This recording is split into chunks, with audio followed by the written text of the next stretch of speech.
Hello guys, আজকে আমরা একটা মিথ বাস্ট করব। আমরা শুনেছি যে কচা গাছ নাকি উল্টো করে লাগালে আমড়া গাছ হয়। আমরা কচা গাছ নিয়েছি সেটা চেক করার জন্য। আমরা কচা গাছ নিয়েছি সাইজ মতন। এবার এই কচা গাছগুলি আমরা উল্টো করে লাগিয়ে দেখবো যে আমড়া গাছ হয় কি না। যদি আমড়া গাছ হয় তাহলে আমরা মেনে নেবো এটা মিথ। আমরা একটা মাটি নিয়েছি।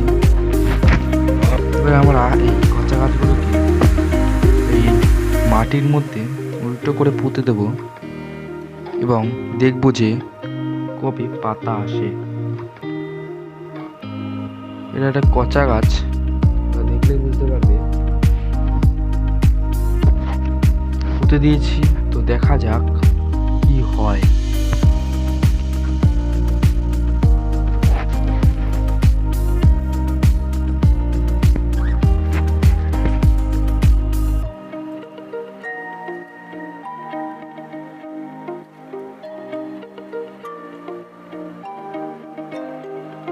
লাইক এন্ড সাবস্ক্রাইব অবশ্যই করবেন।